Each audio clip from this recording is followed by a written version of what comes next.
Bonjour. Alors voilà je dirais la dernière séance de ce séminaire, disons avant les vacances, on verra après pour une suite éventuelle, mais bon là, il faut finir parce que tout de même ça fait un petit peu long. Alors je vous présente les derniers bouquins. C'est des bouquins qui ont tous à faire avec des solutions, vous voyez, des ouvertures, des espérances, des modifications de la politique que nous vivons parce que, bah, à partir du sentiment que, en fait, toutes les solutions qui vont du côté du techno-crématistique, hein, crématistique, c'est le profit, et techno, on sait ce que c'est.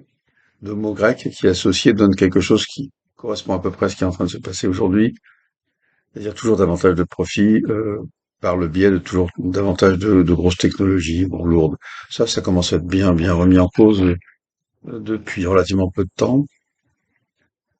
Ce qui fait d'ailleurs que le livre que j'avais fait sur pourquoi tardons-nous tant à devenir écologiste, qui était paru chez l'Harmattre, à la fin des années, au début des années 2000, bah, est dépassé, heureusement. Heureusement que ce bouquin est dépassé parce que ça y est, pour moi, on est rentré vraiment dans une phase euh, plus de contestation plus partagée, quoi. Même si c'est les gens qui disons, contestent vraiment globalement le système et aussi en détail sont encore minoritaires, c'est incontestable, ben, on a changé de registre. Maintenant, je pense que les amateurs de monstruosité, on va dire, sont eux-mêmes un petit peu sur la défensive, quoi. Hein. Bon, voilà. Alors donc, ça c'était sur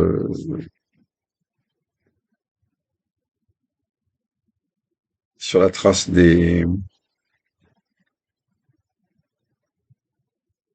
véritables progrès, parce que je pense pas qu'il faille abandonner complètement la notion de progrès. La notion de progrès, c'est tout de même, elle peut être relativiste. Bon, moi, je suis pour une conception du progrès relativiste, à savoir, il n'y a pas des progrès en soi, il y a des progressions, il y a des mouvements, rien ne s'arrête, mais seulement ça va souvent vers la catastrophe, et pour que ça n'y aille pas, il faut avoir une notion très relative, mais il faut pas non plus oublier que les progrès justement consistent dans des conditions nouvelles sur lesquelles on peut pratiquement pas revenir, notamment l'unification justement globale de la société humaine et puis le nombre que nous sommes. Je dis pas qu'on puisse pas redescendre doucement à des nombres plus supportables, mais il n'est pas question d'une violence de ce point de vue-là, parce que sinon ça serait atroce et, ça, et à mon avis ça amènerait une répétition. Imaginons qu'il y ait des fous qui soient suffisamment dans des pouvoirs universels pour effectivement réaliser le virus qui tue presque tout le monde, ou qui tue une proportion de gens, en estimant qu'après ça ira mieux, c'est complètement fou. Ça n'a aucun sens. Moi, j'ai fait des exercices pour comprendre cette chose-là, notamment sous forme de roman, parce que des fois, on peut pas se représenter les choses autrement que sous forme de roman. Un roman qui s'appelle L'événement, que je vous conseille, et où on voit bien, enfin, je veux dire que bon, il y a tout de même la possibilité, vous savez, de ce qu'on appelle, bon, c'est le style, oui, post-apocalypse. Ça fait, c'est un genre déjà classique, on pourrait dire, dans la science-fiction ou dans l'anticipation, ce qui est plutôt ce que j'ai fait par ailleurs. Mais en fait, on s'aperçoit que les progrès sont très difficiles. Donc, il vaut mieux envisager justement il vaut mieux essayer de comprendre à quelles conditions, je dirais, est-ce que la, le progrès contient encore des possibilités, quoi. Alors évidemment, la question de la décroissance, bien sûr, mais il n'y a pas que la décroissance. La décroissance est probablement inévitable, mais il y a des aspects qu'il faut étudier de façon plus précise. Alors ensuite, il y avait un petit bouquin que j'ai fait qui s'appelle, regardez, après l'Amérique, l'ami védique. Alors là, c'est plutôt la réponse à la question sur, vous savez, l'économie entre le miracle et le crime. Et là, c'est plutôt, bah, il faut oublier l'économie et il faut plutôt parler d'ami védique, c'est-à-dire ça vient d'un mot ubos, enfin, je me souviens plus très bien le mot grec que j'ai été chercher, mais qui correspond vraiment à la réciprocité, c'est-à-dire que c'est quelque chose qui doit évidemment se constituer à partir de la recherche d'un équilibre plus que de la confiance absolue en n'importe quelle technologie ou n'importe quelle technique, notamment le marché. Le marché qu'on ne vit pas du tout à ça, pas du tout à la réciprocité, mais au contraire à l'accumulation d'un côté, l'accumulation de richesse d'un côté, de pauvreté de l'autre. C'est parfaitement connu, mais c'est parfaitement vrai. Alors ça, voilà, c'est une tentative de réfléchir là-dessus. Euh, bon. Et ensuite, eh bien, on passe à l'avenir. Alors l'avenir, il y a deux choses. Il y a, enfin, qui sont sur la pluralité. Le concept de pluralité que j'ai essayé de bâtir à un moment donné, que je trouve toujours intéressant, mais pour vous dire que c'est du travail, tout ça. Ce que je vous propose, c'est du travail. Hein. C'est pas des conclusions que je présenterai comme parfaites. Et c'est du travail. J'y avais travaillé à un moment donné beaucoup sur cette notion de pluralité, en pensant que l'unité de la société mondiale, qui, sur laquelle on ne pourra probablement pas véritablement vous voyez, revenir, on ne pourra pas y revenir réellement, mais sauf catastrophe, mais c'est pas nécessairement souhaitable parce que la catastrophe de ce type-là amène à la répétition. C'est-à-dire qu'on va se mettre à répéter, vous savez, comme une machine qui est comme ça, qui cale et puis qui repart toujours au même point au fond. Hein, voilà. Donc là, la pluralité, c'était quelque chose pour essayer de trouver un biais entre l'unarité et l'unicité d'une certaine façon du monde de demain ou du monde qu'on est en train de faire. Hein.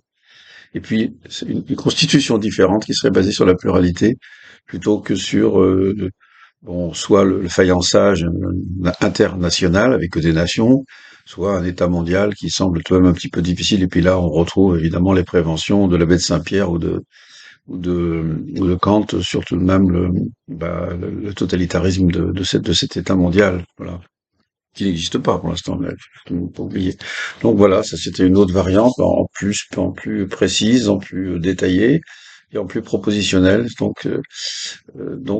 Voilà, sur demain, mais en même temps un peu avec un peu de rêve, mais de rêve assez fouillé tout de même par rapport au réalisme. Hein. C'est pas n'importe quoi, c'est pas ça abandonne pas l'imaginaire tout de même, mais il y a de l'imaginaire aussi, tout de même, parce que sinon je pense qu'on peut pas vivre. Voilà, alors ça, c'est un gros bouquin, mais ouf. Mais c'est bon, c'est pas inintéressant, sinon je vous le présenterai pas. Et puis là, c'est plutôt une sorte de retour aux origines qui serait en même temps le retour au futur, c'est-à-dire la rencontre humaine, qu'on essaye à la fois d'éviter et à laquelle on aspire comme à quelque chose, comme une espèce de miracle. Vous voyez. Et moi, je pense que la rencontre humaine, c'est notre avenir, c'est notre passé, c'est notre avenir, c'est ce qui résume pour moi véritablement la constante culturelle humaine, mais dans une version, on va dire, tout de même optimiste, c'est-à-dire avec l'idée que cette rencontre, dont d'une certaine façon nous ne voulons pas, nous en voulons et nous n'en voulons pas. Bon, comment nous finissons d'une façon par l'accepter, parce que c'est tout de même notre espoir et notre condition en même temps, et ce qui permet je pense, le plus grand bonheur possible pour des humains mortels, bien sûr. Bon, voilà, vous voyez, d'ailleurs, je remarque, j'ai pris, c'est à la fois, vous voyez, c'est basé sur un humour, parce que c'est tout de même un tableau, vous voyez, apocalyptique, hein, où tout s'en va en flammes, toutes les foules sont précipitées à droite et à gauche. Enfin, c'est vraiment extrêmement dramatique. Et puis bon, il y en a qui se donnent rendez-vous, vous voyez, pour prendre un café. Et voilà, c'est ça. Et c'est eux qui ont raison, évidemment. Voilà. Alors, oui, donc pour cette dernière séance, si vous voulez, à partir de ces bouquins que je vous conseille, si, ils sont intéressants et ils sont pas mal écrits. Je les ai beaucoup retravaillés du point de vue du style. Ce sont des ouvrages intellectuels, des ouvrages qui cherchent, mais comment dire, où je ne m'abandonne pas, si vous voulez, à la volonté d'érudition, vous voyez, ou de, comme ça, ou de référence, de référenciation académique. Hein. Et pourtant, je pense que je vais pas n'importe où non plus. C'est toujours sérieux du point de vue des gens qui s'intéresseraient aux références. Hein. Mais je m'accorde une liberté tout de même, hein. Une liberté sur laquelle au fond on peut pas vivre. Voilà. Alors donc pour ces dernières séances, euh, bon, il faut commencer d'une façon par où pour l'instant je m'arrête, enfin temporairement, sans m'arrêter, mais je veux dire on prend une photo quoi, pour voir où est-ce qu'on en est. Eh bien c'est pas facile parce que la solution vient évidemment moins vite qu'on croit.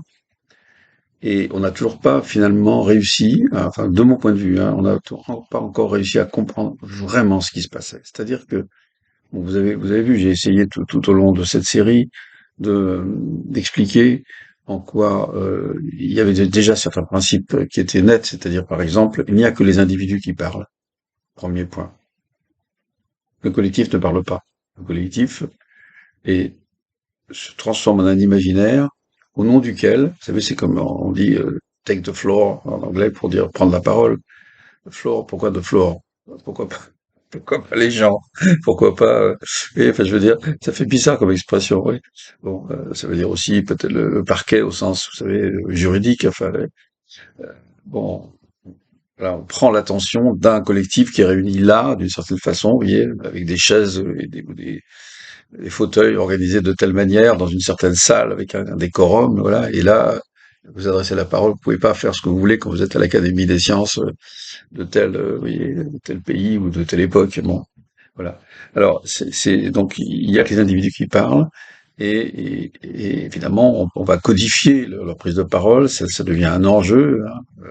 Isagoria, donc la prise de parole égalitaire, chacun a droit, là, vous savez maintenant, à autant aussi, c'est pour les présidentielles, c'est évident, chaque parti va avoir droit à un minutage, même si le contenu est différent, vous avez droit à un contenu différent, tout de même, faut pas exagérer. Un jour, on aura plus droit à un contenu différent, chacun aura droit à la même quantité de mots, donc pour l'instant, on n'en est pas là. Donc vous avez intérêt à caser le plus de mots dans le temps qui a imparti à tout le monde, sauf que, bon, il faut pas non plus en mettre trop, sinon les gens, ils s'écoutent plus. Si vous avez qu'un seul mot, ça suffit pas. Enfin, bref, c'est bon, c'est assez amusant tout ça, parce qu'on voit bien à quel point cette codification de la parole a quelque chose d'absurde, hein, au fond. Il faut mieux en rire qu'en pleurer, c'est évident. Mais en même temps, vous voyez bien les efforts de l'humanité pour arriver à tout de même essayer de concilier les inconciliables, c'est-à-dire le grand nombre avec la parole, etc. Bon, ça c'est, en même temps, c'est très noble, hein, comme tentative réitérée, bien que, évidemment, on a plutôt envie de rire des résultats qui sont un petit peu étranges, quoi. Mais bon, voilà. Alors, donc il y a cette question de la véritablement de la contradiction principale, on pourrait dire, de l'humanité, hein, qui est que ce sont les individus qui parlent et pas les collectifs. Seulement, le problème, c'est qu'ils parlent, je dirais, non, alors, je mets même entre parenthèses le fait qu'il parle au nom des collectifs. Mais ça, le nom, enfin, c'est à la fois symbolique, ça représente évidemment, mais c'est un imaginaire au sens où on pourrait prendre n'importe quel signifiant pour pouvoir, voilà, je m'appelle Duclos, mais après je pourrais très bien m'appeler autre de la colline, voilà, c'est n'importe quel nom que vous pourriez choisir, qui serait pas sympa ou plus sympa, ça dépend. Oui, effectivement, par exemple, je pourrais rajouter tout de même une particule, hein. Deux Duclos. Alors, évidemment, ça ferait deux au lieu d'un. Il y en a déjà un, ça suffit. Oui, bon, voilà. Ou alors, si, ce qui est plus subtil, c'est du clos. C'est-à-dire de séparer. Et là, ça, c'est très, très noble. Bon, voilà. Bon, j'en finis avec cette parenthèse, mais bon, c'est pour dire que effectivement, même sous l'expression, même sous le mot, même sous la nomination, bah, c'est quand même un individu qui parle, et il parle d'une façon singulière, et il parle, je dirais, en dépit des éléments qui l'obligent à parler, en utilisant un discours, en utilisant une langue, en utilisant un langage, qui sont absolument nécessaires. S'il n'y avait pas ça, on ne parlerait pas. Mais il y a tout de même une distinction également, là aussi, entre la parole, le langage, et puis toutes les structures, si vous voulez, qui nous permettent effectivement de nous adresser à d'autres en étant relativement compris, quoi. Et inversement, en attendant des réponses ou en attendant d'autres propositions qui viennent, et dans un échange qui est un échange qui se fait sur l'incertitude, c'est-à-dire sur l'engagement réciproque.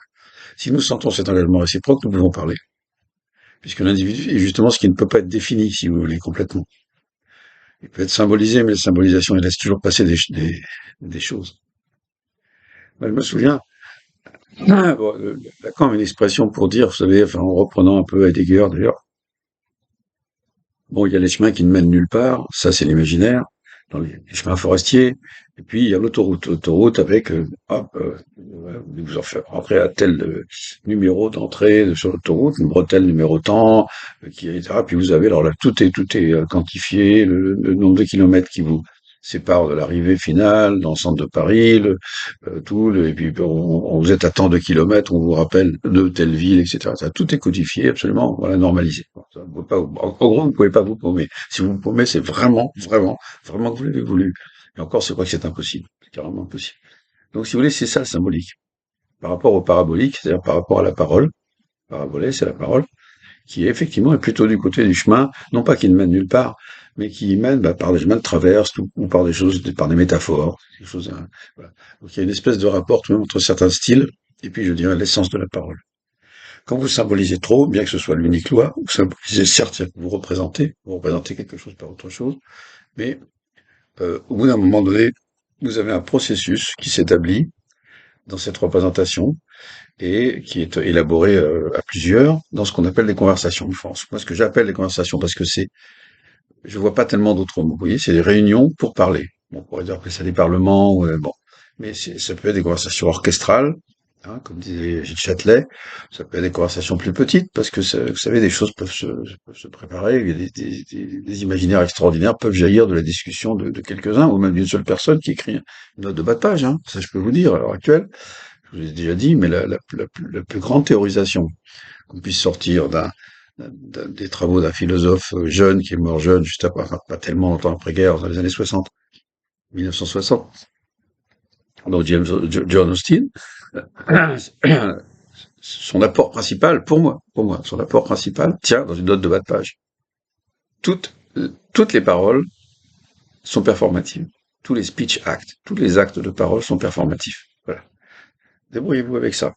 Allez-y, allez voir, allez compter, allez voir du côté de Austin, A-U-S-T-I-N, évidemment, et allez voir du côté aussi de pragmatique ou de philosophie analytique ou de, euh, ou de acte de parole, speech act. Si vous voyez acte de langage, je vous dis c'est mal traduit. Parce que c'est pas des actes de langage. Il n'y a pas d'acte de langage. Le langage n'est pas un acte, c'est une chose. C'est un trésor, c'est des systèmes qui sont proposés. Mais pour la parole est distincte. La parole est un engagement sur l'incertitude. C'est ça qui nous gêne. C'est là que viennent tous nos problèmes. Tous nos problèmes viennent de là. Ça vient pas de péché originel, etc. Ça, c'est des bêtises. Des interprétations. C'est pas des bêtises. C'est des interprétations qui pouvaient se faire dans certains cadres, certains contextes culturels, politico, etc., administratifs, religieux, hein, qui faisaient que on n'avait pas d'autre façon d'exprimer ça, aussi pour obtenir des résultats, parce que l'importance des religions, notamment pour les États et pour les politiques qui étaient un peu derrière, hein, vous savez que c'est tout de même les empereurs romains qui ont inventé le christianisme. Ils ont utilisé, certes, la figure réelle de Jésus en Palestine, dans un des confins, voilà, de l'empire, mais où il y avait beaucoup de turbulences. Mais donc, justement, autour de la question justement de la religion, il fallait une religion unificatrice dans un empire énorme qui, pour l'époque, on voyait combattre, non même pas combattre, mais qui voyait, comment dire, exister des religions qui ne parvenaient pas finalement à leur objectif qui avait toujours été d'obtenir la paix sociale, la paix publique, vous voyez, etc. Des fois de façon assez dure. Hein, bon. Donc il y avait la recherche de ça. C'est évident que le christianisme, c'est en fait non pas la fin de la romanité, mais le début, d'une certaine façon, d'une autre romanité fondée sur une religion monothéiste, monothéisme d'ailleurs qui sera cette fondation-là. Bon, ça s'appuie déjà sur la question du monothéisme posée par les Juifs, mais mais sera élaboré ou réélaboré de façon différente par l'islam ou par les protestantismes ou bref, les gens qui discutent d'œcuménisme n'arrêtent pas de discuter de ça et c'est très intéressant. Mais bon, pour ma part, je pense que c'est pas là que c'est pas dans des métaphores religieuses que c'est pas à des métaphores religieuses que nous devons nous arrêter pour essayer de concevoir comment est-ce que nous allons produire notre propre avenir collectif et ceux de nos enfants sans aller à la catastrophe. Ou alors on dit bon c'est la fin des temps, allez ça y est, bon le prophétisme, oui, etc. Ou bien bon, on essaie de faire des choses pour tout de même éviter la catastrophe à court terme, bon sachant qu'effectivement dans 3 millions d'années on sera peut-être plus là, on sera peut-être ailleurs, on sera peut-être disparu. Oui. Mais pour l'instant c'est pas ça qui nous concerne. On peut pas faire de la politique sur 3 millions d'années. Par contre, on est obligé aujourd'hui de faire de la politique sur 50 ans, 100 ans, et ça c'est une chose qu'on n'avait jamais fait avant. Parce que c'était pas possible, tout simplement. Alors qu'à l'heure actuelle, nous savons que lorsque nous mettons en activité un dispositif, eh bien, ça va avoir des effets, un dispositif qui concerne tout le monde, un dispositif de consommation d'énergie, d'extraction de l'énergie, de production, etc. On sait très bien que ça va avoir des effets massifs sur nos enfants et nos petits-enfants, nos arrière-petits-enfants. Ça nous concerne encore. On peut leur dire, on n'en a rien à fiche, ils ont qu'à se débrouiller. Excusez-moi, ça va pas, c'est pas acceptable. Heureusement que nous avons nos enfants.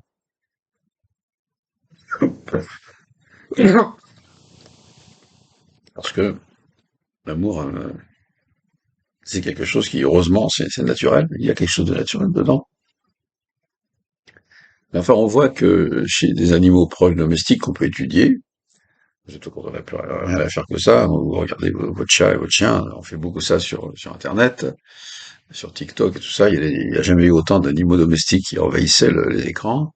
Bah, vous vous rendez compte qu'en fin de compte, enfin, quand vous avez affaire aux vrais animaux, pas seulement aux animaux des photos, vous vous rendez compte que, par exemple, pour les chats, notamment les femelles chattes, eh ben, écoutez, elles passent relativement rapidement d'un élevage attentif, extrêmement attentif, etc. On ramène des souris pour les enfants, après les avoir élevés, en leur distribuant le lait d'une façon d'ailleurs assez juste. Au bout d'un certain temps, vous vous rendez compte que tout de même, bon d'abord on repousse le petit chaton qui est trop, qui a envie encore d'être au sein de la mère, et puis après, bah, on le considère comme un concurrent pour telle place auprès du feu, etc.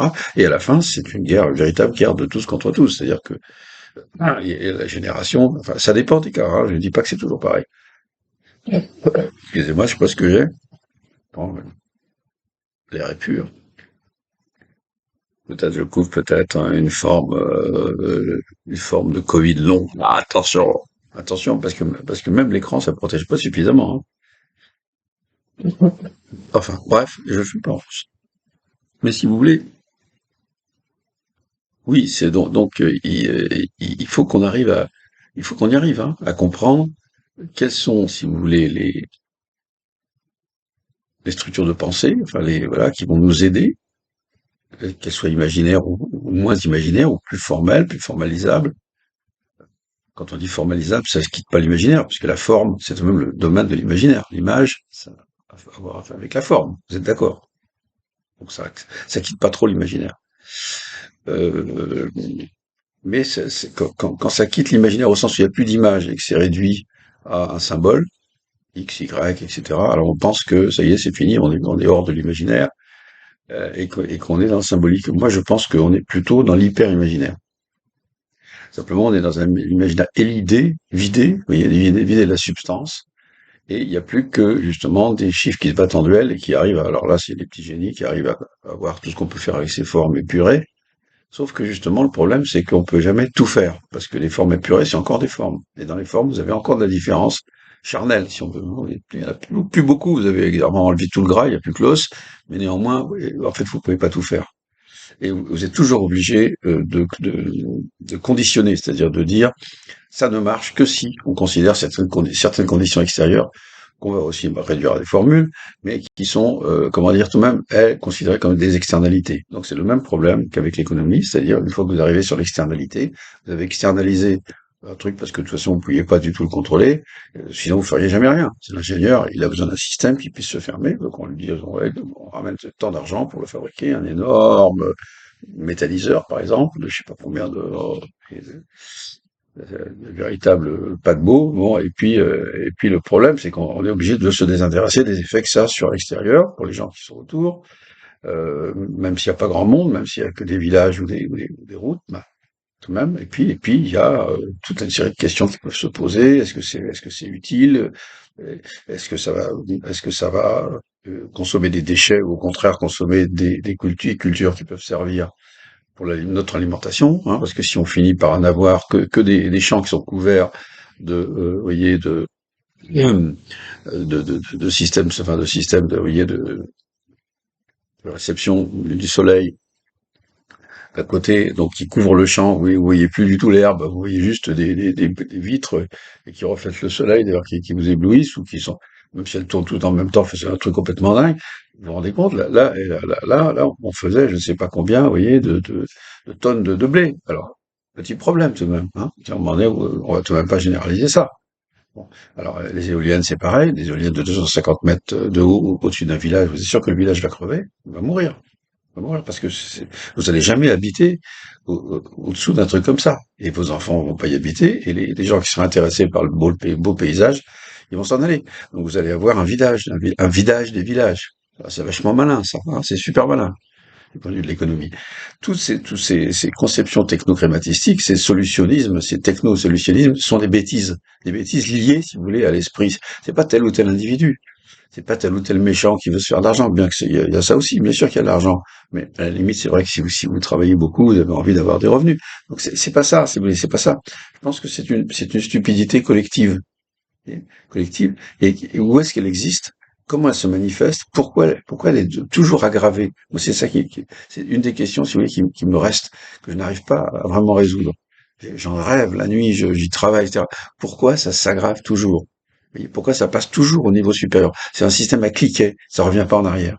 Ça revient pas. Pourtant, quand vous voulez, par exemple, aller dans une région et visiter les beaux coins, ben, il faut que vous sachiez arrêter votre voiture et dire, reculer de 50 mètres. Ah oui, oui, c'est le petit chemin là qu'il fallait prendre. On va le prendre maintenant parce qu'il est vachement génial. C'est là qu'on a le plus beau point de vue. Ah non, non, ça c'est interdit à la science. Il faut progresser, c'est tout. Vous avancez tout droit. Vous avez droit que tout droit. Vous avez absolument pas ni à gauche ni à droite, tout droit. Et alors donc qu'est-ce qui se passe? Votre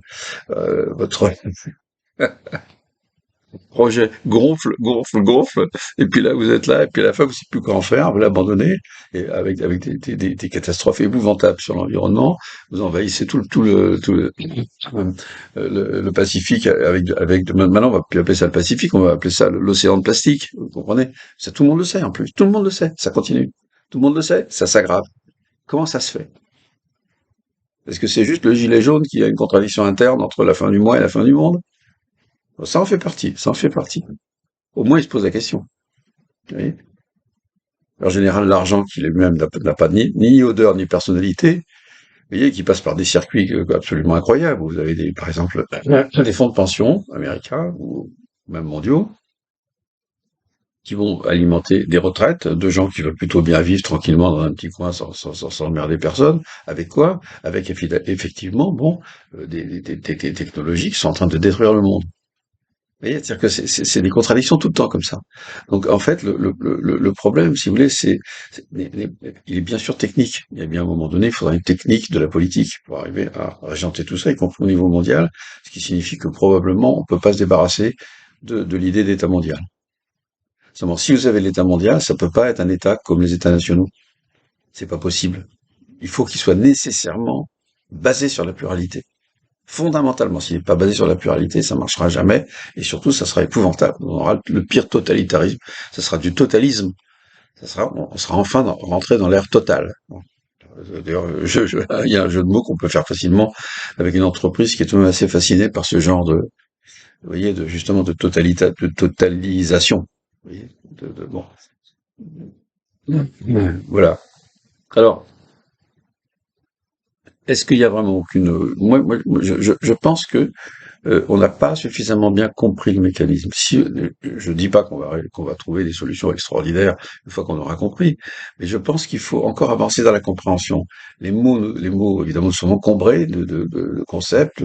Bon, chaque on va dire, discipline des sciences humaines, notamment en dehors aussi des disciplines techniques, apporte des éléments, mais il faut arriver tout de même à combiner ça, et c'est tellement compliqué, c'est tellement complexe, qu'évidemment la tentation c'est de dire, oh bah tiens, on va filer ça à une machine, et, ouais, l'intelligence artificielle, alors que si vous connaissez un tout petit peu, mais un tout petit peu minuscule, vous voyez, comment ça fonctionne l'intelligence artificielle, mais vous allez vous mettre à rigoler, je veux dire. C'est évidemment un charlatanisme.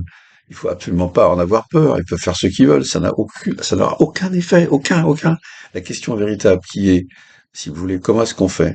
Un, pour rester humain, c'est-à-dire continuer à parler, parce que c'est ça notre noblesse, c'est ça notre vie. Nous vivons de cela, c'est-à-dire de rencontrer d'autres humains pour parler, pour nous engager, faire des choses ensemble, bien sûr. C'est toujours à propos de certaines choses, hein, à propos de, bon voilà, ne serait-ce qu'à propos de l'amour, à propos voilà, nous sommes des individus qui, comme d'autres animaux, sont responsables d'une certaine façon de se reproduire et de reproduire l'espèce. Hein, c'est pas une machine qui va faire ça pour nous. Ah si, il y en a qui disent, bon, bah, comme ça, on va s'en débarrasser, ça va être la machine qui va reproduire les bébés, et puis c'est tout, et puis voilà.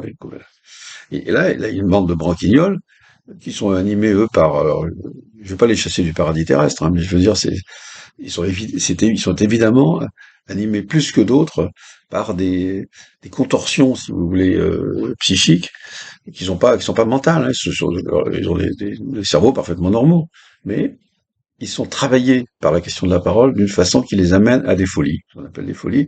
Alors ça peut être des folies individuelles, ça peut être des folies collectives. Alors ce qu'il y a, c'est que si vous voulez, bon, d'abord ça se ressemble, pourtant c'est pas du tout de la même nature. Alors ça aussi, comment est-ce qu'on passe, si vous voulez, de la folie individuelle à la folie collective? Mystère. Bon, j'ai quelques idées là-dessus, mais elles sont pas tout à fait prêtes. Voilà. M'excuse, là, comme disait l'autre, j'y retourne immédiatement. Ouais. D'ailleurs, je vais pas être tarder à y retourner parce que c'est le problème qui me fascine le plus. Bon. Il n'y a pas que les folies. Il y a des névroses individuelles qui, on pourrait dire, la façon la plus commune, la plus banale dont nous supportons la parole, enfin, ou l'engagement, la responsabilité, l'incertitude, la liberté, qui sont les caractéristiques de la parole humaine, si vous voulez. Et nous les supportons, nous fabriquant bon, des espèces de ce qu'on appelle des refoulements, en fait, voilà, vous savez, moi je cite souvent l'exemple de l'huître qui est tout de même bien embêté par le petit crabe qui est en train de la dévorer et qui préfère le transformer en perle. Alors la perle, c'est magnifique, hein. Ouais, ok. Bah, ça a des côtés.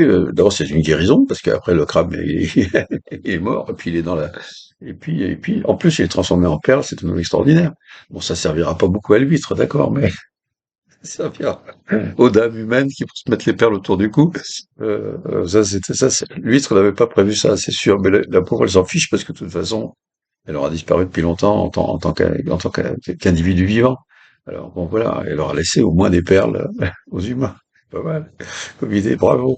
Euh, mais si vous voulez, voilà. Alors, c'est ça les névroses. Les névroses, c'est la perle, c'est des perles.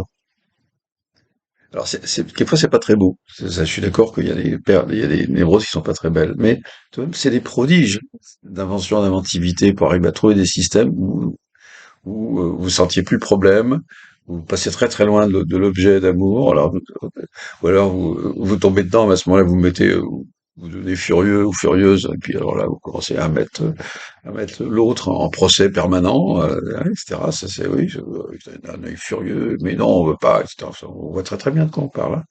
Et puis ensuite, vous avez ceux qui font des compromis, ils font des gars, oui, vous avez raison à gauche, hein, vous avez raison à droite, vous avez raison à gauche. Oui, mais qu'est-ce que je fais, moi? Oui, ben, j'annule. C'est-à-dire que je suis dans l'annulation. C'est pour ça que la névrose, qui est souvent la plus banale, qui est celle qui combine, qui articule, qui transforme peu à peu les, euh, les, comment dire, les propositions de la parole en, en énoncés, progressivement de plus en plus formalisés, de plus en plus efficaces, etc. Oui, parce qu'il faut tout de même trouver des solutions, etc. Les gens qui font ça, qu'on va appeler les obsessionnels, nous sommes tous obsessionnels, hein. Nous sommes tous phobiques, nous sommes tous hystériques, nous sommes tous aussi obsessionnels, mais à des degrés différents. Et c'est pas nécessairement les plus follement obsessionnels, parce que les plus follement obsessionnels sont tellement fous que vous allez voir tout de suite. Je veux dire, c'est-à-dire qu'en fait, ce qu'ils vont faire, c'est que s'ils veulent faire le compromis, ils vont aller chercher l'ennemi là qui est à 8000 kilomètres et de l'autre côté l'autre qui est à 8000 kilomètres pour essayer de les rapprocher. Alors là, ça fait un peu trop et ça se voit, quoi. Ça se finit par se voir. Alors ça devient un peu ridicule, les pauvres. Et puis ça devient, et ils veulent tellement, tellement, tellement rapprocher les inconciliables que je sais pas, vous voyez, ils vont faire des trucs insensés. Ils vont du côté de la religion la plus fondamentaliste, la plus chamanique, et puis ils vont essayer de l'allier avec la science la plus futurologique, etc. Bon, ça va donner. Et, enfin, là aussi, il vaut mieux en rire qu'en pleurer, hein. Il y a des gens qui en pleurent, il y a des gens qui ont fait des romans de science-fiction dessus, qui sont très intéressants, comme par exemple Spinrad. Ça, c'est vachement. Donc, il s'est tout de même fait un combat sur la scientologie, sur la secte scientologique qui a été un peu invasive aux États-Unis, notamment dans les milieux d'acteurs. Et il a fait un très bon procès, mais sous la forme justement de la science-fiction. Ce qu'on lui a pas pardonné d'ailleurs. Il est obligé de s'exiler, plus ou moins, etc.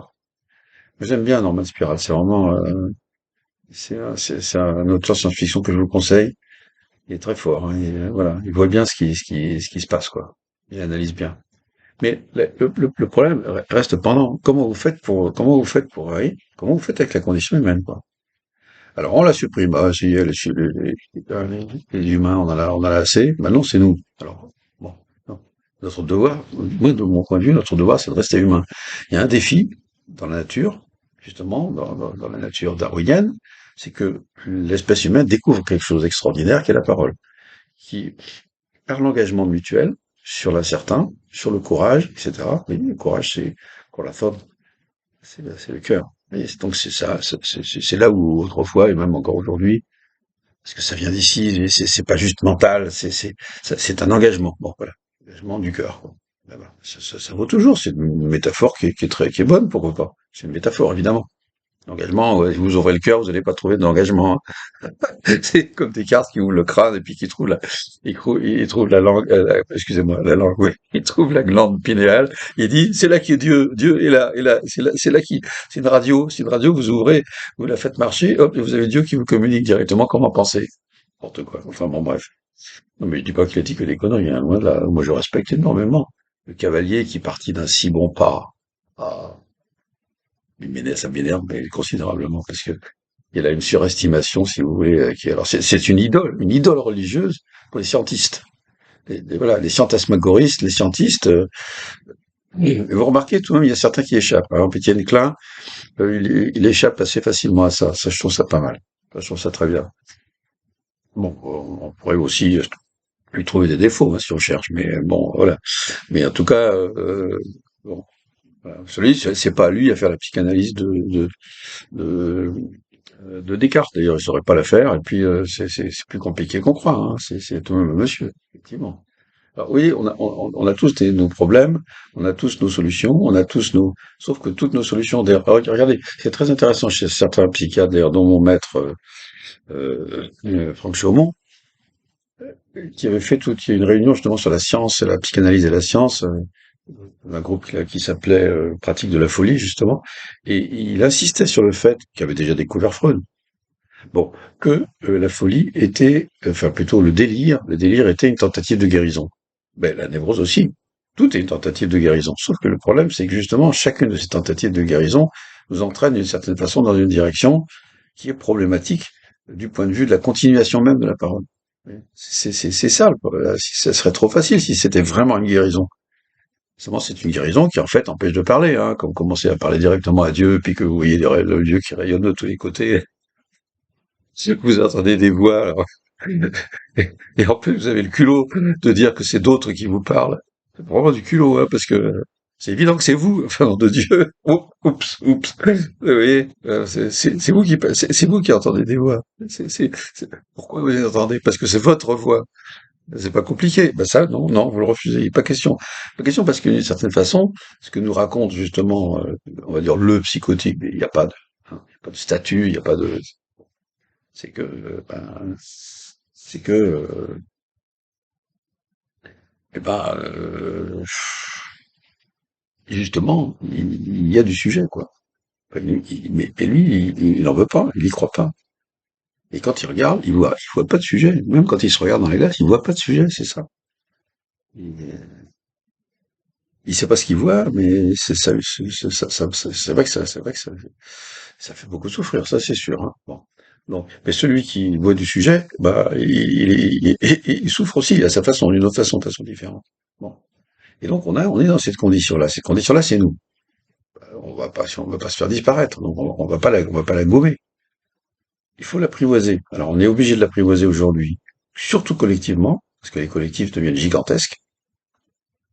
Il n'y a jamais eu 8 milliards d'habitants. Attendez, euh, l'Empire romain, totalement, l'Empire romain global, devait faire à peu près l'équivalent de la France des années 1960. C'est pour tout le tour de la Méditerranée, en s'étendant jusque je sais pas où, et voilà, toute l'Afrique du Nord, tout, enfin bref, toute la Méditerranée totalement. Aujourd'hui, ça doit représenter un sacré paquet, hein. Alors que juste un pays comme l'Égypte doit faire, si ma mémoire ne me trompe pas, déjà plus de 100 millions de personnes. Et si l'Europe occidentale en fait déjà 400 millions. Bon, attendez, on n'est pas, c'est pas Rome, hein. C'est 100 fois plus. Voilà, il faut tout de même bien concevoir ça. Donc à partir du moment où, si vous voulez, on a ça, comment on fait, quoi? Comment on fait avec rester humain avec cet état numérique? C'est évident que les techniques sont plus tout à fait les mêmes que pour aller chercher un poisson, vous voyez, voilà, alors qu'on est que trois pêcheurs, vous voyez, sur un petit pissou, ou même sur une grande rivière. Comment on fait, quoi? D'accord, d'accord, c'était déjà très difficile de pas se gourer. Comment on fait pour ramener à la maison une proie qui s'est éloignée en courant jusqu'à 50 kilomètres et qu'il faut la ramener sur le dos? Et puis que si on la loupe, eh ben, c'est le petit bébé qui va mourir peut-être parce qu'il aura rien à bouffer pendant un certain temps. Donc, c'est des problèmes qui étaient extrêmement durs à résoudre, qui réclamaient une excellence. Par exemple, il fallait que tous les chasseurs soient excellents parce que si un chasseur n'était pas excellent et juste retardait un tout petit peu les autres, nous on en ferait un film drôle. Mais eux, ils trouvaient ça pas du tout drôle parce que ça pouvait faire toute la différence entre la vie et la vie et la mort du groupe.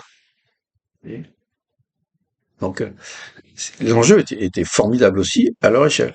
Nous, l'enjeu est formidable pareil, sauf que c'est à l'échelle de 8 milliards d'habitants. Alors, qu'est-ce qu'on fait? Et si vous croyez, s'il y en a certains d'entre vous, il y en a certains, c'est évident, je veux dire, c'est une tentation, donc on y va.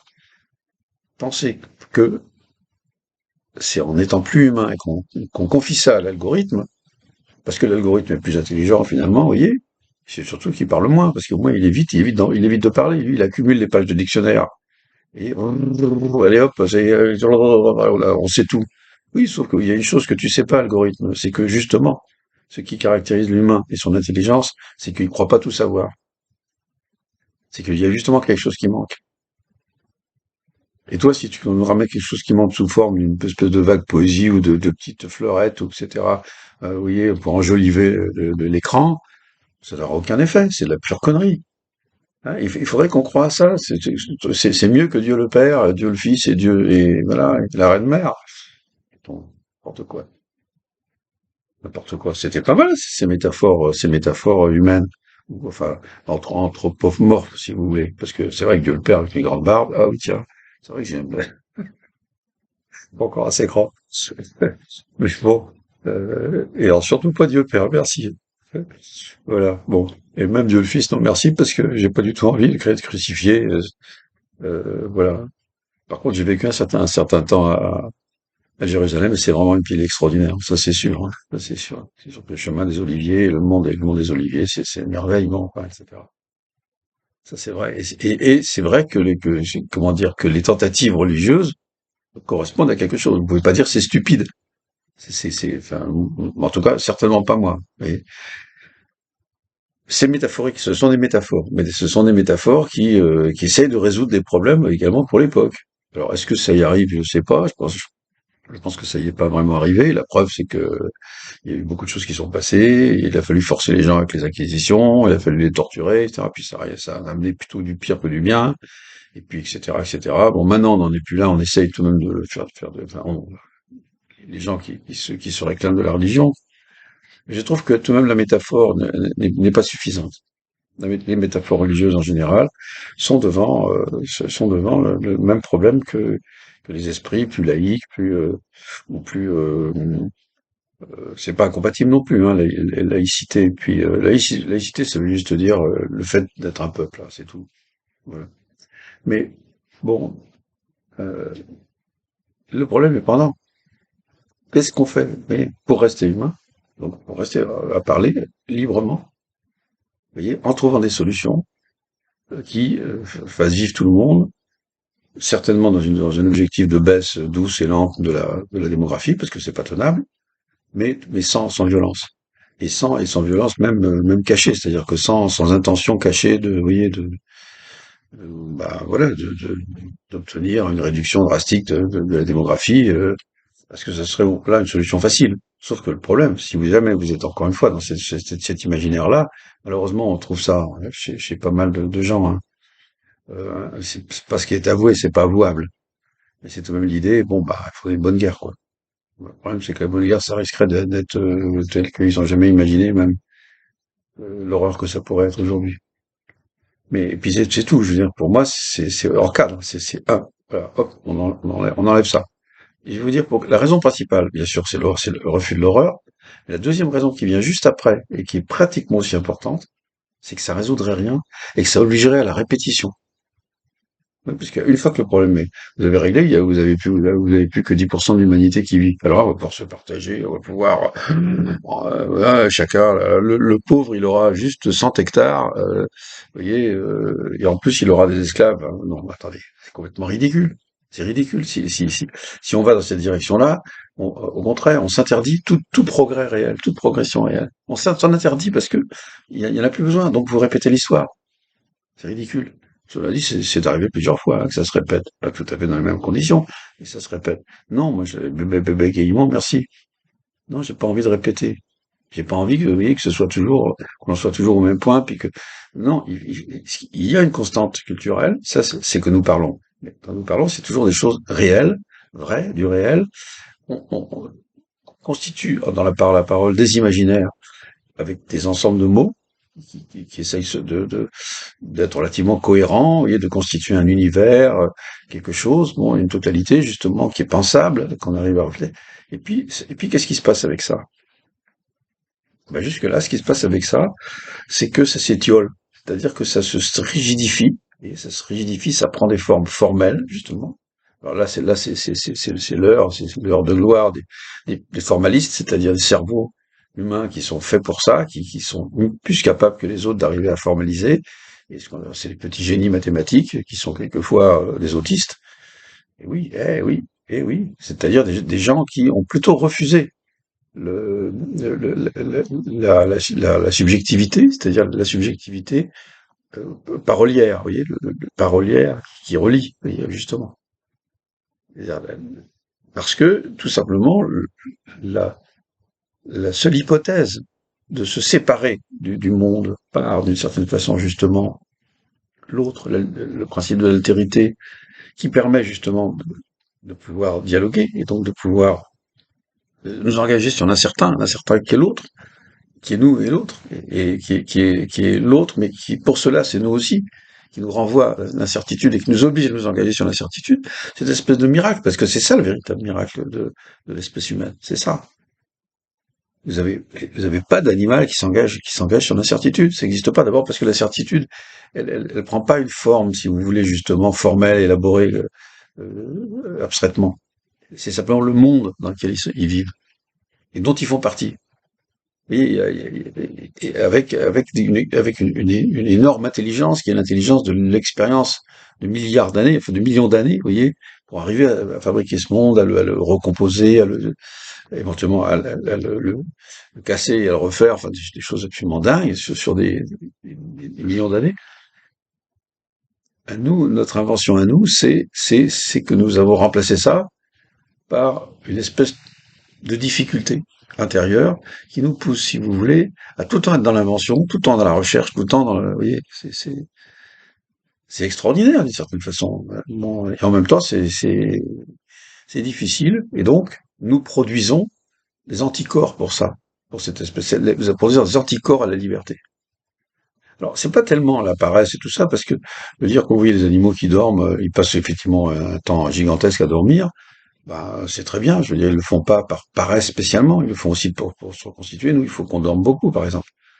Ne serait-ce que pour avoir des rêves à la Einstein, il faut dormir. Hein. Si vous dormez pas, vous aurez jamais de rêve à la Einstein. Il faut dormir parce qu'il faut éliminer, il faut effectivement nettoyer son cerveau, quoi. C'est aussi simple que ça. Donc vous allez produire des espèces d'intermédiaires entre des pensées, des images, des pensées. C'est des rébus. Oui, bon, ça c'est les apports de la psychanalyse tout de même. Bon. Alors bon, c'est un peu idiot de d'y renoncer sous peut-être qu'on préfère la neurologie. Oui, la neurologie c'est bien, mais d'ailleurs Freud était neurologue. Et puis bon, il y avait autre chose qui se passait, qui était ce qui se passait entre les gens. Ce qui se passe entre les gens, c'est pas de la neurologie, c'est pas des nerfs qui nous relient, hein. Sauf pour des gens qui délirent. On n'est pas reliés aux autres par des nerfs. On n'est pas d'ailleurs justement, par exemple, quand on substitue au mot parole le mot communication, on est en train collectivement de devenir fou. Collectivement, on est en train de devenir fou. Parce qu'il y a que de la folie pour pouvoir affirmer qu'entre les gens, Il y a de la fibre. Non, il n'y a pas de la fibre. Non, non, non. Il y a de l'incertitude. Et il y a de l'engagement mutuel. C'est ça la découverte humaine. C'est ça qui est extraordinaire. On va pas la supprimer. Si vous la supprimez, vous allez avoir des problèmes avec Dieu. Ou en fait, vous n'aurez pas de problème du tout. Ce sera ça qui sera pire. C'est que l'humanité va s'éteindre en tant que telle, quoi. Voilà. Donc, il faut garder ça avec les problèmes qu'il y a, en essayant d'avancer plus loin, quoi. Ben, comment vous faites? Allez-y, allez-y, allez-y. Allez, tiens. Allez, hop, là, que, ouais, quelques idées qui émergent, là, à droite et à gauche. Non, là-bas, au fond, non, non. Celui qui dessine, au lieu de m'écouter, là, c'est lui qui va inventer quelque chose, hein. C'est-à-dire, c'est celui qui m'écoute pas. Ça, c'est sûr, hein. Si les profs étaient persuadés de ça, ils seraient plus tranquilles avec eux-mêmes, vous voyez. Sans abandonner leur noble devoir d'éducation, hein. Mais le problème, c'est qu'il faut tout de même qu'ils se rappellent que y compris les mathématiciens, y compris les profs de maths surtout, vous voyez, c'est qu'ils enseignent des disciplines qui ne peuvent pas se sustenter elles-mêmes. C'est-à-dire que vous trouvez, c'est tout de même, hein, je veux dire, voilà, si vous êtes des bons mathématiciens, c'est un truc que vous devez savoir, vous savez, du cœur, je dirais. Et par contre, vous avez le droit, quand vous voulez, de vous mettre à travailler une forme et essayer de l'épurer jusqu'à ce qu'elle puisse être réductible à des relations verbales logiques. Bon. De même que quand vous êtes musicien, vous avez le droit d'apprendre le solfège, mais c'est pas non plus un devoir, hein. Vous n'êtes pas obligé, hein. Si vous ne voulez pas apprendre le solfège, c'est pas une raison pour abandonner la musique, hein. Je dirais même qu'aujourd'hui, ça s'imposerait presque. Enfin bref, ça c'est mes idées à moi. Mais si vous voulez, la question principale qui s'impose à un moment donné, c'est cette difficulté. Les individus arrivent à la régler plus ou moins, enfin en très grande majorité, sauf s'il faut des institutions pour arriver à mettre ensemble des gens qui justement ils n'arrivent pas du tout, du tout, du tout. Et en tout cas, quand ils essaient de résoudre le problème, ça pose des problèmes à tous les autres. Bon, on peut comprendre, allez, qu'ils aient mis ça sous le corpus hippocratique, c'est-à-dire aux médecins. Mais les médecins ont utilisé, comme ils voyaient bien que c'était pas finalement des véritables maladies au sens organique du terme, que les cerveaux marchaient très bien, pourtant ils sont complètement fous avec des cerveaux qui marchent très bien, ou alors s'ils ont des cerveaux qui marchent mal, c'est parce qu'ils sont fous et pas l'inverse. C'est la folie qui les a fait travailler leur cerveau d'une façon qui va être dite anormale, etc. Puis ça peut effectivement conduire à la normalité. Et bref, tout ça, ils le savent très bien. Ils le comprennent très bien, mais ils peuvent pas le dire aux autres. Parce qu'on les paye pour ça. On les paye pour être des médecins. On les paye pas pour comprendre comment fonctionne réellement, vous voyez, la relation de chaque individu avec la parole et avec la liberté. Si, il y avait des gens qui, je dirais, c'est un peu comme ça, vous voyez, vous disiez, ouais, nous voyons que finalement, la psychose, c'est la folie, c'est une question de rapport à la liberté. Oui, c'est vrai, sauf que la liberté, c'est une façon de prendre des choses. Il y a pas que de la liberté dans la parole. Il y a l'engagement. Et il n'y a pas que de l'engagement. Et il y a l'incertitude. Il n'y a pas que l'incertitude, il y a la solitude, il n'y a pas, etc. Et toutes ces choses qui ne s'organisent pas d'une façon mécanique, justement, même si on essaie de le faire aussi, eh ben, ça donne un sacré machin, quoi, qui est pas si facile que ça. C'est du miracle, mais alors, qu'est-ce qu'on, alors là, on arrive effectivement à la croisée des chemins, comme on dit. C'est-à-dire qu'on arrive à un carrefour où, voilà, il faut qu'on prenne la bonne, absolument, parce que c'est tout de même 8 milliards 8 milliards de copains, enfin, voilà, oui, oui, oui, 8 milliards d'amis. Non, je comprends. Parce que ça fait penser à une publicité, vous savez, pour nos amis les chiens. Non, non, non, pas du tout. C'est pas des amis, c'est des ennemis.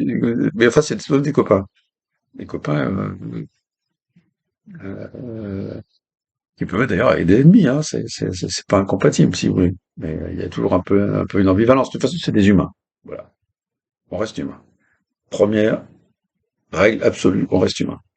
Deuxièmement, comment vous faites pour rester humain et vivant? Enfin, vivant suffisamment longtemps. Je parle pas des individus eux-mêmes, on va mourir, mais mais d'abord avec une bonne vie, longévité suffisante, faire des enfants, et puis faire que nos descendants immédiats, ou ceux qu'on peut encore voir, qui vont un peu nous ressembler, tout de même.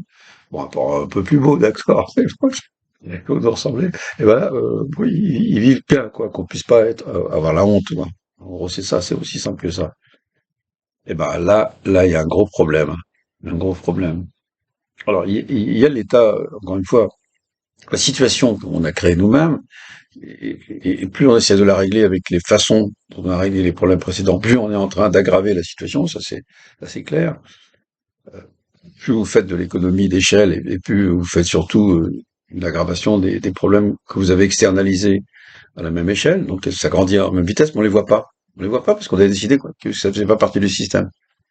Ça, c'est la plus grande bêtise des ingénieurs. Hein. Tant que l'ingénieur, je crois il ne faudrait donner un diplôme d'ingénieur qu'à partir du moment où l'ingénieur se rend compte que l'économie d'échelle est une connerie et que ça fasse partie de qu'il mette ça sur son, je sous-signé, je passe mon doctorat d'ingénieur machin, et je vous jure devant, je ne sais pas quelle autorité, que effectivement, euh, le problème de l'économie d'échelle, c'est que l'échelle des externalisations grandissent en même temps. Et que donc, par conséquent, ça sert à rien. Il faut plutôt essayer au contraire de minimiser l'échelle et il faut essayer de voir ce qui peut euh, toutes les choses auxquelles on n'a pas pensé, qui peuvent pas se techniciser, mais qui en font pas, qui font partie du problème, et que moi je suis un humain et pas seulement un ingénieur, il faut que je prenne en compte. Et que je suis un ingénieur parce que je suis un humain, et pas l'inverse. Malgré Madame Haraway qui nous dit qu'on sera bien, le jour où on sera tous des cyborgs. Non mais attendez, il y a toujours de toute façon des gens pour dire des. Je dis pas que c'est une pure connerie, hein. Je dis pas que Madame Haraway elle est très fine. Hein. C'est une fine guêpe. C'est une guêpe. C'est une piqûre de rappel. Mais je veux dire, vous pouvez absolument pas faire de la philosophie en disant que vous allez devenir des cyborgs. Enfin, écoutez, franchement, vous regardez. Oui. Enfin bon, je sais bien qu'il y en a qui ont déjà des genoux en ferraille ou un cœur automatique bon, bon, jusqu'à quel point ça va? Il y a un moment donné, tout de même, effectivement, l'humain a besoin aussi de son corps naturel parce que c'est là que reste caché toute une série de potentialités qui vont avec la parole justement. Mais ça sera très difficile de faire un cyborg qui parle et surtout pourquoi vouloir absolument réduire les contradictions. Contradictions homme-femme, bon, je rentre pas là-dedans parce que sinon j'en m'en sors plus. Mais comment est-ce que vous voulez que parce que vous fabriquez un homme-machine, la question vous voyez, qui règle les différences les plus opposées, et les différences les plus opposées, hein, Madame Haraway, s'il vous plaît, écoutez-moi une seconde, vous avez beaucoup écouté Lacan, mal, mais enfin bon, mais bon, vous pouvez écouter un homme de temps en temps. Bon, je veux dire, c'est tout à fait clair. C'est précisément que c'est le rapport de la certitude à l'incertitude. La certitude, c'est le ventre maternel. Donc maintenant, on ne sait plus, on ne veut plus savoir. Ça va brouiller les cartes, ça. Mais jusqu'ici, pour rester humain d'ailleurs, eh bien, au moins, on savait qu'on venait du ventre d'une dame.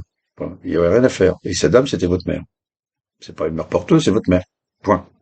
C'est plus simple. Pourquoi faire simple quand on peut faire compliqué, c'est sûr. Et de l'autre côté, qu'est-ce que vous avez? Vous avez celui qui est proche, plus ou moins, qui n'a pas le même sexe, qui a effectivement contribué à la fabrication des cellules et qui ont permis l'enfant, hein, pour dire les choses comme ça. Et puis, en même temps, c'est pas sûr, parce que ça pouvait être aussi un autre homme. Euh, Problème. Mais celui qu'on nomme père, c'est-à-dire la métaphore paternelle, comme on dit, c'est tout. C'est lui le père. Oui, mais c'est lui le père, c'est tout. C'est lui le père. Oui.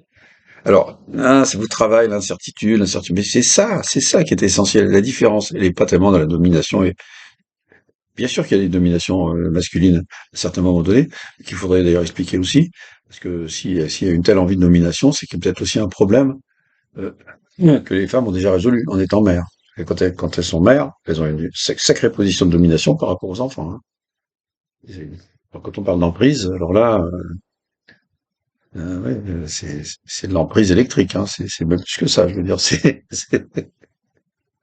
enfin bon, cela dit, c'est vachement bien parce que ça vous permet d'abord d'être très très lié, et puis ensuite justement d'essayer de trouver une espèce de polarité différente qui vous permette un peu de respirer un peu plus sans être totalement collé tout le temps, quoi. En gros, bon, les rites d'initiation et tout ça. Alors que ce soit du côté du père, bien sûr. Donc ça devient le patriarcat, c'est encore autre chose. Et puis qu'on fasse après un système où effectivement vous ayez une domination masculine qui existe, enfin, qui a surtout existé, mais qui continue à exister, moins. Faut m'avouer moins ça. Hein. Bon, ben, ça c'est quelque chose qui est. Voilà. Alors là, j'apprends. Hop, 1 heure. Donc j'arrête. Mais si vous voulez, voilà, je vous laisse donc en suspens sur la question. Puis on est déjà à 12 secondes de plus, mais ça fait rien. La question qui est euh, comment rester humain, ça. Ok? On est plus ou moins d'accord. Admettons qu'on soit d'accord, non? Hein. Donc on parle, on continue à parler. Donc on va continuer à supporter ce poids. Voilà.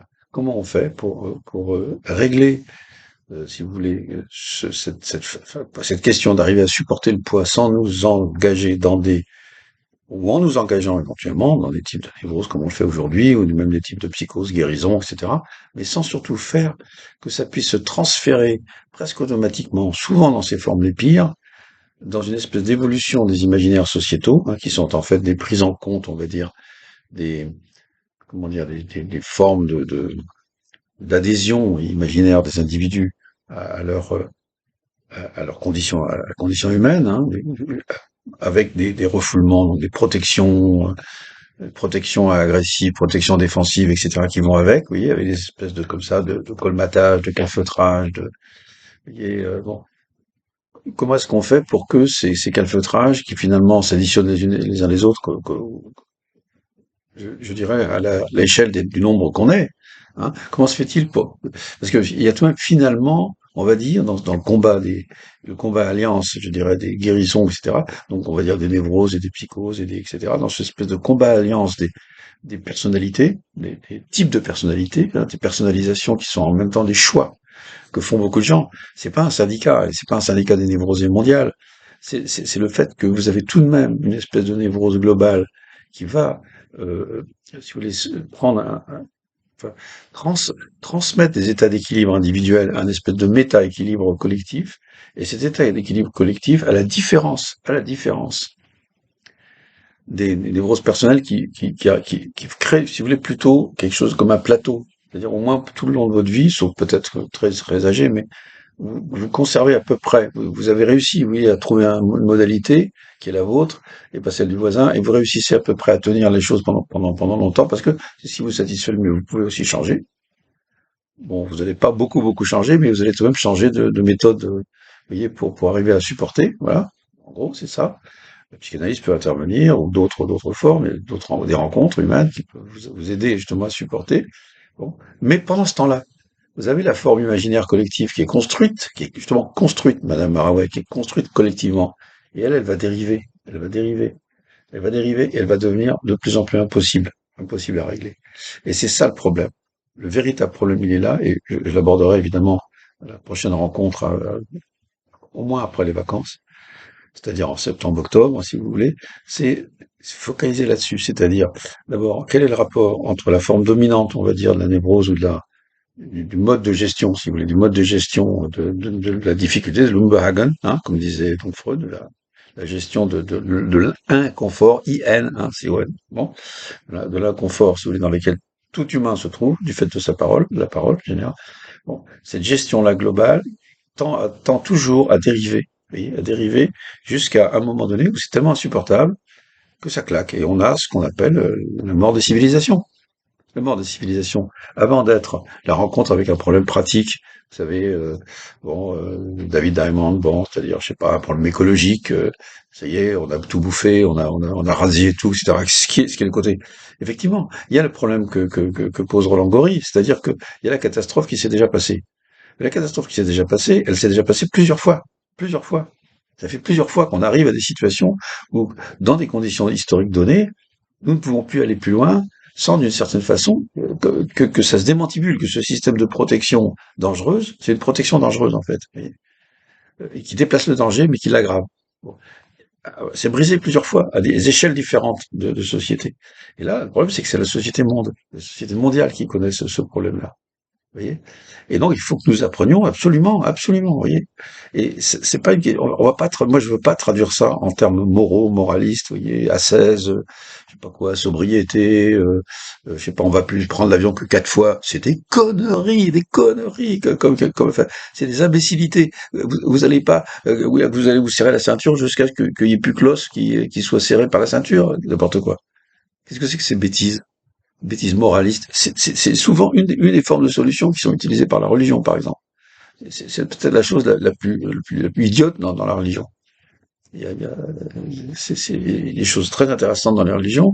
Et ce côté-là, ce côté, vous voyez, c'est on transforme la responsabilité en culpabilité et on, vous voyez, comment dire, on concentre ses efforts sur la vengeance contre la culpabilité. C'est-à-dire qu'en fait, on devient encore plus méchant, quoi. Complètement absurde. Vous inventez l'enfer pour que la question, c'est de savoir, toi, tu vas en enfer. Moi, je vais aller. Vous avez encore des présentations, justement, je veux dire, sur des YouTube là-dessus, sur la religion, qui sont d'une bêtise, mais à mourir, quoi. Enfin, à mourir de rire. Alors, on se prend. Non, c'est pas possible. Et donc, si vous voulez, il faut essayer de comprendre comment. C'est pas seulement des techniques, et c'est pas des techniques de manipulation des masses par les élites éclairées. Vous voyez, ils savent tout, tu vois, quand tout calculer. De toute façon, c'est des petits. Hein, voilà. Quand vous voyez la façon dont se tient Elon Musk, par exemple, moi, il me fait penser à Mussolini. Ça, ouais, cette espèce de figure comme ça, absolument, il se prend pour Dieu. Moi, je pense qu'il se prend pour Dieu. Il se prend pour Dieu. Alors, si vous voulez, je veux dire, et il veut en imposer. Donc, qu'est-ce qu'il il va demander aux gens, comment vous faites pour innover là, monsieur? Dites-moi de détails là, de comment vous avez fait pour faire quelque chose. Mais pourquoi il se prend? Non, mais c'est pas vrai, quoi. Enfin, je veux dire. La seule chose véritablement intéressante qui a été inventée par les hommes, c'est se parler librement. C'est ça, c'est là que se trouve la source de l'innovation. Innovation intéressante, hein. Je parle pas des innovations qui vont multiplier les problèmes de toute façon, vous voyez. Puis que c'est que cette histoire, se présenter en un employeur de la foule, là, moi je suis Dieu, là je te choisis, toi, bon toi, je te choisis pas, toi, n'importe quoi. Vous croyez que ça marche comme ça, monsieur Elon Musk, la, la capacité de l'humanité à faire face à ses véritables problèmes? Vous croyez que c'est que ça marche comme ça? Ben, vous avez rien compris. Alors absolument rien. Ça, je peux vous le dire. Moi, je sais pas si j'ai compris. Moi, j'en suis encore à essayer de comprendre.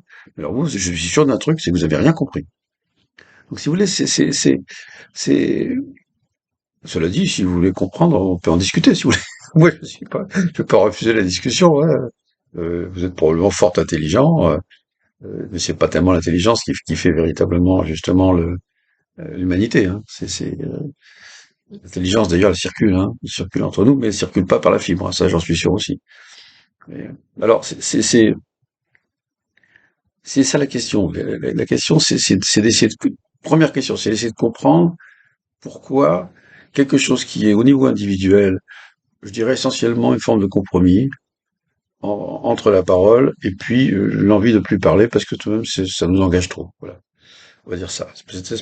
Pour ce qui est plutôt, je dirais, la solution la plus raisonnable, on pourrait dire, vous voyez, justement, de dire, oui, oh, bah, papa, d'accord, bon, là, je te vois pas trop, mais enfin, tout de même, heureusement que t'es là, maman, bon, oui, t'inquiète pas, bisous, mais bon, il y a papa, et il y a maman et papa, maman, bon, ok, les deux moitiés du ciel, vous savez, bon, ok, d'accord. Sauf que ça peut devenir extrêmement dangereux quand ça se formalise, et quand ça devient collectif.